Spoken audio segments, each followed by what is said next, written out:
NBA's free agency is in full effect right now, and the biggest move of it just went down as Paul George just signed with the Philadelphia 76ers on a max deal worth $213 million. It is a very big contract and a very big move that definitely will shake up the landscape of the NBA, and I think it forms another very, very good team in the East. The 76ers have always been one of the better teams in the East, at least for a while now, but this move could legitimately make them a legitimate finals contender and a legit threat to the Boston Celtics, who are right now the best team in the East, at least they were last year. And I'm going to be getting to a few reasons why I think this makes them a great team, why I like what they did, and overall how I think the 76ers can go from here and in improving this team even farther, and how far I potentially think they could go in the future as a team. So the first thing, let's just address the crazy big three that this makes. It now makes a big three of Tyrese Maxey, Paul George, and Joel Embiid. And the reason this is such a crazy big three is because usually in the league, when a big three forms, you see it in the form of it's like two guards and a small forward, two small forwards and a guard, or two small forwards and a center or something. But in this situation, it's a point guard, a small forward, and a center. And it's not like they're any of them are in-betweeners or anything like that. Like, they are truly their position, and that is a very, very fun thing to look at, because you look at it, their center in Joel Embiid is obviously an MVP level guy. He's won an MVP in the past. He's an unbelievable talent. He's debatably the best big man in the entire NBA when he's healthy, and I mean, he's just all around an excellent player, and he can do a lot of things. He's one of the best scoring big men in the NBA. He's very physical. He's very strong. He can block shots. He can do a lot of things very well. And then Paul George, he is a two-way superstar level player who can legitimately lock down whoever he's guarding and also give you 30 on any given night as well. And he is just one of the elite two-way talents in the entire league. And then you have Tyrese Maxey, who is a legitimate superstar on the offensive end at the point guard position and probably one of the best offensive guards in the entire NBA. And it's just one of the most absolute pure bucket getters in the entire league. And the reason this is such a fun big three to look at is because of all the different things they can do, and they really don't have a weakness at all. So most big threes, like, although they'll have like two beast guards and then one pretty good small forward, there's a weakness in the fact that they're not able to bang in the paint, or they're not able to protect the paint. So then you're kind of heavily relying on role players to do that, or vice versa. You can really dominate the paint, but your guard situation isn't the best. So you kind of have to heavily rely on role players to kind of pick up the slack, which sometimes leads to lackluster results, because obviously the role players cannot do it to the extent that a star would be able to do it. But with this big three, you have a kind of different thing. Now, yes, they're still going to have obviously role players like having to fill in gaps, but this big three really kind of checks all the boxes. You have a guard who can bring the ball up the floor consistently and is going to be able to get a bucket when you need him to, and he's just a very good facilitator, all around very good guard in Maxey. You have a small forward in Paul George who's big enough to guard any position on the floor. He can guard other teams' best small forwards, and like that's the most common superstar archetype, is like the small forward / shooting guard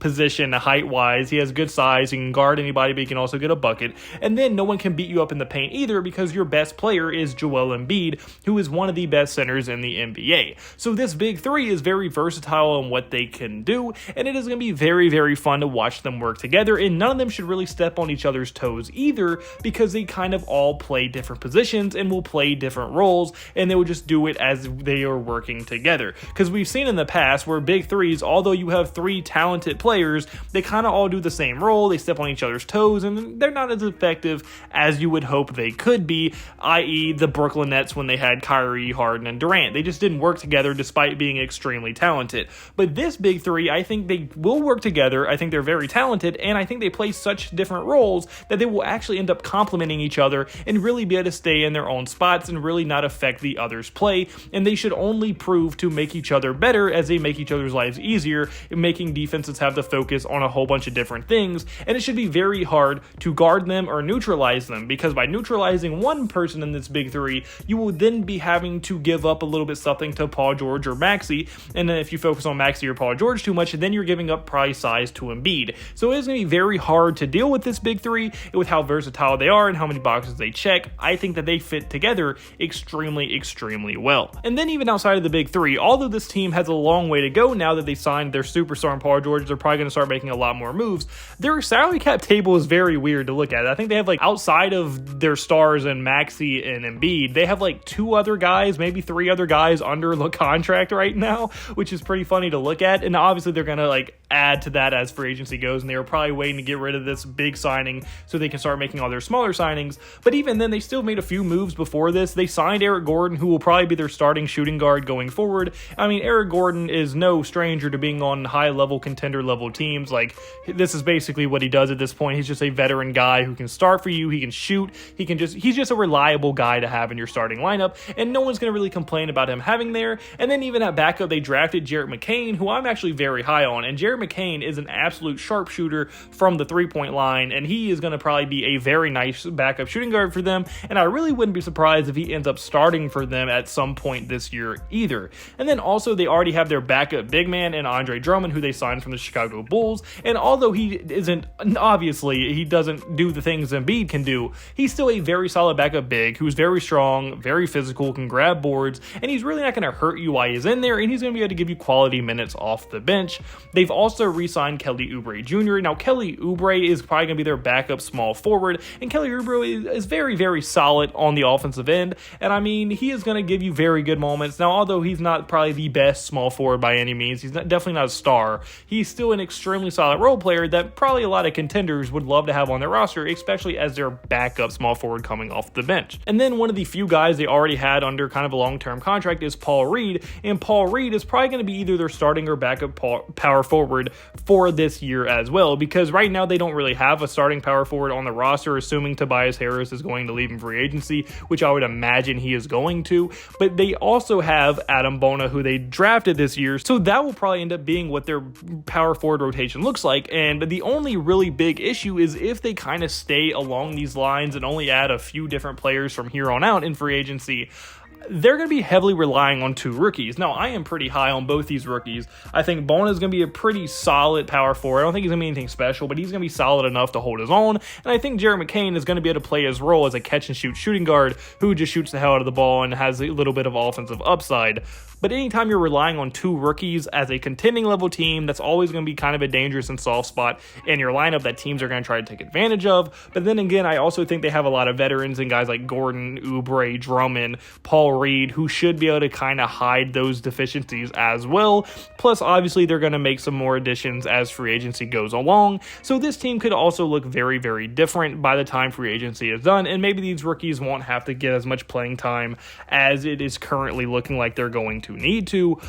But if they can just find a way to maybe rely on the rookies a little bit less, fill out this roster a little bit more, I think this big 3 could be extremely effective and make them 100% legit contenders out of the Eastern Conference. And then really the last thing I really want to get into is the fact that this makes them a very solid matchup for the Boston Celtics, because obviously if you're going to make the finals out of the East, you're going to have to go through Boston as of right now, and I think that they match up pretty solidly against them. As I mean, when we saw what they were so effective at doing against Dallas, it's the fact that their 2 best players were guards in Luka and Kyrie, and the reason that is such a problem for Dallas is because the Boston Celtics have Jrue Holiday and Derek White as their defensive guards, and they are 2 of the best defenders in the league at the guard position, which made the lives of Kyrie and Luka absolute hell in a 7-game series.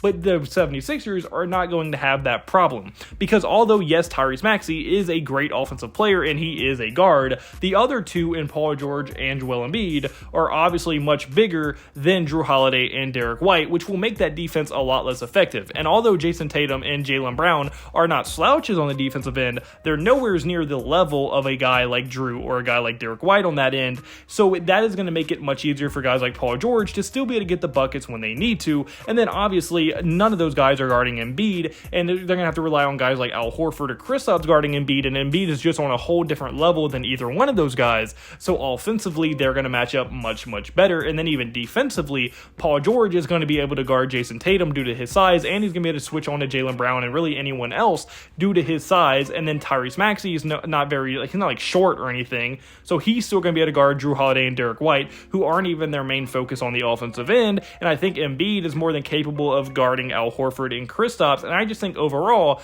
they're going to match up a lot better with the Boston Celtics than really any other team in the Eastern Conference could, or even what the Dallas Mavericks were able to do in the NBA Finals. And I just think overall, with how good they match up against Boston, with how much talent's on this big three, with the potential to fill up this roster even more, I think the Philadelphia 76ers currently find themselves in a very, very good spot to legitimately, for the first time in a very long time, be favorited or one of the favorites to come out of the East. Because although they've always been extremely talented and they've always been a good team for a long time now, they've really always been like second fiddle, third fiddle, like they could make it in a dark horse situation, but it's not likely.